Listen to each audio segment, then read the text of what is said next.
ने सेवा स्थायी और वेतनमान की मांग को लेकर आंदोलन का ऐलान किया है।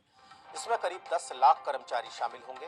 इस दौरान 17 जनवरी से 31 जनवरी तक काली पट्टी लगाकर विरोध किया जाएगा। सरकारी दफ्तरों में काम करने वाले संविदा कर्मी स्ट्राइक पर जाने वाले हैं और जो संख्या बताई जा रही है वो 10 लाख से ज्यादा कर्मचारी उस स्ट्राइक पर जाएंगे।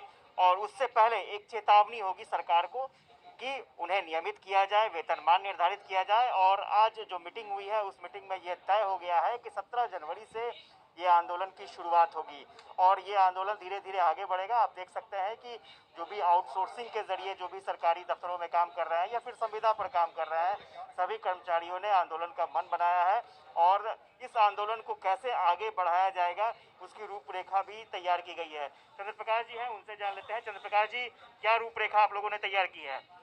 देखिए, हम लोगों ने सरकार को बहुत अपॉर्चुनिटी दिया, बहुत मौका दिया और हम ये कह सकते हैं कि सरकार ने एक पूर्व मुख्य सचिव अशोक चौधरी के नेतृत्व में एक कमेटी भी बनाई थी और वो कमेटी का जो रेफरेंस पॉइंट था वो था संविदा कर्मियों का नियमितीकरण के बारे में।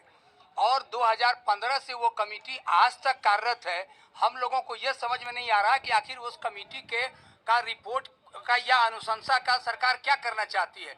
हम मुख्यमंत्री जी को याद दिलाना चाहते हैं कि गांधी मैदान में खड़ा होकर के 15 अगस्त को आज़ादी के दिन उन्होंने 2018 में कहा था कि संविदा कर्मी आज से अपने को आज़ाद माने और उनकी सेवा का नियमितीकरण की घोषणा हम करते हैं। तो वो अनुशंसा था उस समय अशोक चौधरी कमेटी के रिपोर्ट का। और 2018 15 अगस्त से अभी तक हम लोग इंतजार कर रहे हैं कि आखिर उनके मुख्यमंत्री के सचिवालय से लेकर के प्रखंड के ब्लॉक स्तर तक जो कार्यालय चल रहा है सरकार का, उसमें काम करने वाले जो कर्मचारी हैं, वर्षों से काम कर रहे हैं, उनके नियमितीकरण में क्या दुविधा है। समान काम समान वेतन सुप्रीम कोर्ट ने आदेश दिया है कि 10 वर्ष या अधिक वर्षों से जो लोग कार्यरत हैं, संविदा कर्मी हैं, तो उनको समान काम समान वेतन मिलना चाहिए। वो भी नहीं मिल रहा है। नौकरी की कोई गारंटी नहीं है। रिटायरमेंट के बाद ये तो अद्भुत है।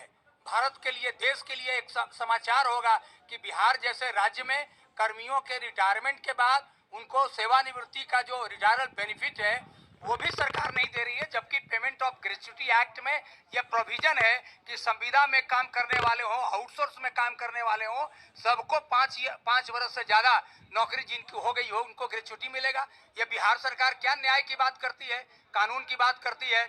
इसलिए संविदा कर्मी जो राज्य के